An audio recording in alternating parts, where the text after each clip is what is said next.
उत्तर प्रदेश के जिला मुरादाबाद से लगभग 25 किलोमीटर दूर है थाना भोजपुर। यहीं के रानी गांव में रहते थे सुभाष कश्यप। नीलम इन्हीं की इकलौती बेटी थी। इसी गांव में मात्र 400 गज की दूरी पर मोहित का घर था। 2 मंजिला मकान था जिसमें उसके माता पिता, भैया भाभी और चाचा चाची का संयुक्त परिवार रहता था।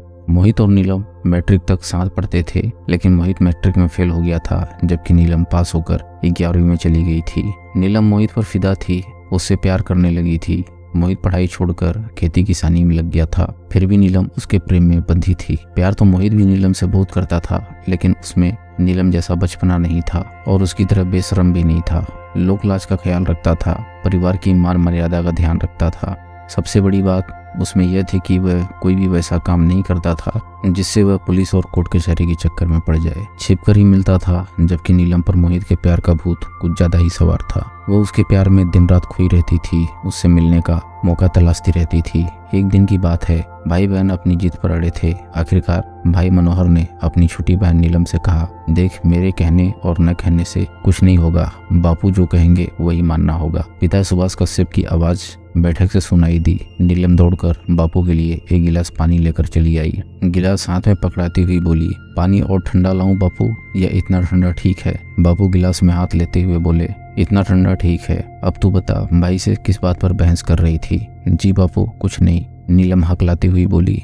इतने में उसका भाई वहां पहुंच गया। बोला, कुछ नहीं कैसे? बापू कह रही थी कि 12वीं के बाद कॉलेज पढ़ने शहर जाएगी। ये सुनते ही पानी पी रहे बापू उठ ठक गए। उस समय खांसने के बाद बोले, अरे भाई, इसमें गलत क्या है? गलत तो कुछ ना है बापू। लेकिन इतने में नीलम की माँ बाहर आती हुई बोली, मैं सब जानती हूँ, बेटी की पढ़ाई की जिद क्यों है, मनोहर भी जानता है, खुलकर नहीं बोल पा रहा है। माँ को आया देखकर नीलम पैर पटकती हुई वहां से चली गई। उसके जाने के बाद सुभाष अपनी पत्नी से बोले, तुमने उसे नाराज कर दिया। पढ़ना चाहती है तो इसमें बुराई क्या है? बच्ची थोड़े है, सयानी हो गई है। सयानी हो गई है इसीलिए तो कह रही हूँ, मुझे तो इसके लक्षण ठीक नहीं लग रहे हैं। क्यों, क्या हुआ उसे? सुभाष बोले, बेटी नाक कटाएगी तब कहना, मोहित के चक्कर में पड़ी हुई है, इस पर इश्क का झूठ सवार हो गया है। कोई ऊंच नीच हो जाए इससे पहले बेटी को संभालो, वरना। कुसुम ने अपने पति को समझाया। हाँ बाबू, अम्मा ठीक कह रही है, मोहित से मिलते रहने के लिए ही पढ़ाई का बहाना कर रही है। मनोहर ने भी माँ की बातों को सहमति दी। तो ये बात है, मुझे तुम लोगों ने पहले नहीं बताया, बुला तो उसे अभी तगड़ी डांट लगाता हूँ। सुभाष नाराजगी दिखाते हुए बोले, डांट लगाने से क्या होगा? इसकी जादी पर उसके लिए कोई लड़का देखो और जितनी जल्दी हो सके घर से विदा करो। ठीक है, कल ही जाता हूँ, एक लड़का है हमारे ध्यान में। मनोहर, तुम भी साथ चलना, कल नाश्ता करके ही निकल चलेंगे। मेरा नया वाला कुर्ता और पैजामा निकाल लेना, नए कपड़े का शगुन अच्छा होता है। नीलम ने अपने बापू, अम्मा और भाई की प्लानिंग सुन ली थी। उसके दिमाग में खलबली मच गई। वह सोच में पड़ गई कि क्या करें क्या नहीं। उन्हें रात का खाना खिलाने के बाद जब वह खुद खाने बैठी तब रोटी का निवाला गले से नहीं उतर रहा था। हर निवाले के साथ उसकी शादी के रिश्ते की बात दिमाग में उमड़ घुमड़ रही थी। किसी तरह 2 रोटी खाई, पूरी रात करवटें बदलती गुजरी। अगले रोज सुबह सुबह भाई और बापू तैयार होकर निकल गए थे। अम्मा ने उन्हें खुशी खुशी विदा किया। अम्मा तो खुश थी, लेकिन नीलम के चेहरे पर उदासी छाई हुई थी। दिल छोटा नहीं करो, बापू तुम्हारे लिए अच्छा लड़का ही ढूंढेंगे। ससुराल अच्छी होगी, यहाँ से भी अच्छी। कुसुम देवी उदास नीलम के दोनों गालों पर हाथ फेरते हुए बोली, लेकिन अम्मा, लेकिन वेकिन कुछ मत करो। तुम्हारे मन में जो भी है अब उसे हमेशा के लिए निकाल दो। समझो वह बचपन का कच्चा प्यार था, स्कूल का प्यार स्कूल छूटने के साथ ही खत्म समझो। कुसुम बीच में ही टोक कर नीलम को समझाने लगी, कैसे भूल जाऊं उसे, वही तो मेरा पहला और अंतिम प्यार है, उसके बगैर मैं कैसे रह पाऊंगी। नीलम ठुनकने लगी, तुम समझती क्यों नहीं हो, वह हमारी बिरादरी का भी नहीं है, वह यादव है और हम कश्यप हैं। तुम्हारे प्यार के कारण हमारी गांव समाज में क्या इज्जत रह जाएगी, इसका जरा भी ख्याल है तुम्हें? कुसुम बोली, तुमने कभी किसी से प्यार किया है जो तुम इसका मतलब जानो? प्यार में जाति नहीं देखी जाती, दिल देखा जाता है, दिल।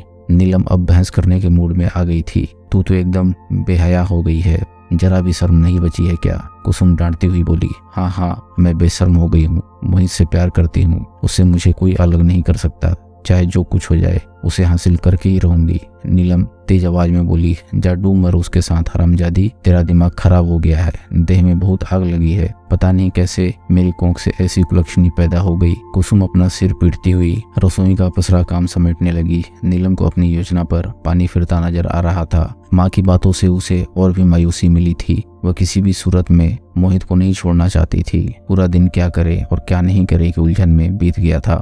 रात होने को आई थी, लेकिन उसके पिता और भाई घर नहीं लौटे थे। आधी रात होने को आई थी। नीलम ने मोहित को रात के करीब 11 बजे फोन मिलाया था। उससे काफी लंबी बातें की। उसने बार बार मोहित से एक ही रट लगा दी कि वह उसे इसी वक्त कहीं भगा कर ले चले, उसके बगैर नहीं रह सकती। मोहित ने उसे समझाया कि वे अभी बालिग नहीं है, इसलिए घर से भागकर शादी नहीं कर सकते। पकड़े जाने पर पुलिस सीधे उनके खिलाफ ही मुकदमा कर देगी। घर परिवार और समाज में बदनामी होगी सो अलग, इसलिए घर से भागने का ख्याल दिमाग से निकाल दे, इसी में दोनों की भलाई है।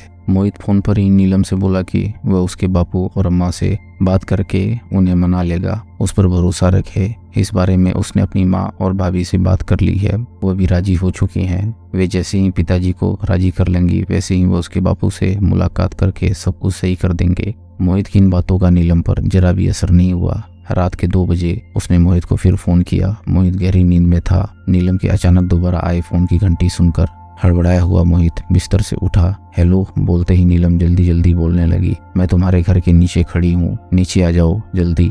ये सुनकर मोहित एकदम से घबरा गया। उसने कहा कि वह तुरंत अपने घर वापस लौट जाए, लेकिन नीलम पर उसका कोई असर नहीं हुआ।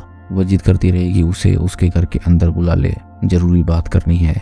फोन पर ही नीलम के काफी जिद करने के बाद मोहित ने नीलम को अपने घर में बुला लिया। उसे कमरे में सुलाकर खुद छत पर सोने चला गया। उन दिनों गेहूं की कटाई चल रही थी, इस कारण मोहित की पूजा भाभी सुबह के 4 बजे ही जाग गई थी। उसे घर वालों के लिए जल्दी नाश्ता तैयार करना था। इससे पहले वह घर आंगन की साफ सफाई करने लगी थी और नीचे के कमरों में झाड़ू लगाने के बाद छत पर मोहित का कमरा खटखटाने गई। लगातार कुंडी खटखटाने के बाद भी दरवाजा नहीं खुला, तब वह वापस जाने लगी। देखा छत पर से मोहित नीचे उतर रहा है, तभी दरवाजा भी खुल गया था। एक तरफ मोहित था तो दरवाजे के पीछे कमरे में आंखें मलती हुई नीलम खड़ी थी। पूजा भाभी यह देखकर समझ गई कि नीलम अपने घर से जरूर भाग आई होगी। फिर भी उसने पूछा, तुम यहाँ? भाभी, मोहित ऊपर छत पर सो रहा है, लाओ ना कमरे में झाड़ू मैं लगा देती हूँ। कहने के साथ नीलम ने झाड़ू लेने के लिए पूजा भाभी का हाथ पकड़ लिया। अरे नहीं नहीं, तुम अपने घर से भागकर यहाँ आई हो ना, जाओ अभी इसी वक्त चली जाओ यहाँ से, वरना लोग जाग जाएंगे, तब बेवजह सुबह सुबह हंगामा खड़ा हो जाएगा। पूजा बोली, अरे क्या हुआ पूजा, सुबह सुबह किससे बातें करने लगी, जल्दी झाड़ू लगा कर आओ नीचे। घर के नीचे आंगन से पूजा की चचिया सास ने आवाज लगाई, जी अभी आ रही हूँ, यहाँ बात ही कुछ ऐसी है जिससे पहले निपटाना जरूरी है। पूजा वहीं से बोली, क्या बात है, जरा मैं भी तो देखूं। इसी के साथ ससिया चाच भी दंदनाती हुई छत पर आ गई। पूजा के सामने नीलम को देखकर चौंक गई। अरे यह कब आई और मोहित कहाँ है? घर छोड़कर रात से ही आई हुई है, मोहित उधर खड़ा है भूत बना हुआ। पूजा भाभी और उसकी चचिया सास ने मिलकर नीलम को समझाते हुए उसे घर जाने को कहा, लेकिन नीलम टस से मस होने का नाम नहीं ले रही थी। उस समय में ही सभी घर वालों को यह बात मालूम हो गई कि नीलम रात से ही मोहित के कमरे में आई हुई है। नीलम को समझाने बुझाने का काम मोहित की माँ और उसके चाचा ने भी किया, लेकिन वह किसी की नहीं सुन रही थी। वह बार बार एक ही रट लगाती रही कि अब वह इस घर की बहू है, इसलिए यहाँ से नहीं जाएगी। आधे घंटे के भीतर घर में हंगामा मच गया। नीलम की जिद से थक हार कर मोहित के पिता वीरभान ने गांव के प्रधान नवाब मलिक को इसकी सूचना दी। मलिक ने तुरंत इसकी जानकारी सुभाष कश्यप को दे दी। सुभाष ये सुनते ही आग उगला हो गए। वे थके हारे देर रात को घर लौटे थे, पूरी नींद सो भी नहीं पाए थे। ये सूचना पाकर एकदम से तिलमिला गए। 6 बजते बजते कुसुम देवी भी मोहित के घर पहुंच गई थी। अपनी बेटी को समझाते हुए उसके पैर तक पकड़ लिए, जबकि नीलम एकदम से ताड़ के पेड़ की तरह खड़ी रही। थक कर वो भी वापस अपने घर को लौट आई। उन्होंने दुखी मन से पति से नीलम की हरकतों और घर में मचे हंगामे की सारी बातें बताई।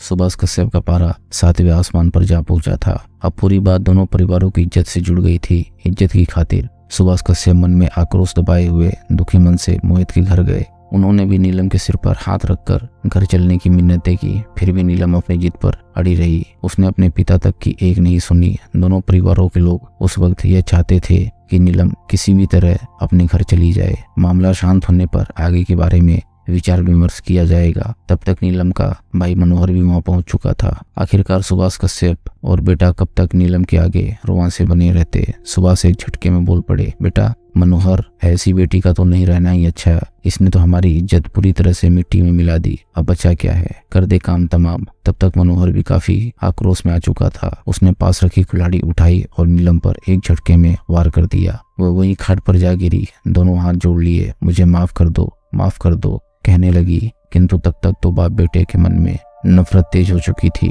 सिर पर खून सवार हो चुका था। मनोहर खाट पर गिरी नीलम पर तब तक वार पे वार करता रहा जब तक कि उसके मुंह से आवाज निकलनी बंद नहीं हो गई। सुभाष ने भी चाकू निकाल लिया और नीलम पर कई वार कर डाले। इस घटना से मोहित का छोटा भाई रोहित, 2 बहनें गुड़िया और प्रियंका, वो बुजुर्ग बुआ सहम गए। संयोग से उस समय वे घटना स्थल पर ही थे। नीलम को बचाने की कोशिश की गई, लेकिन तब तक काफी देर हो चुकी थी।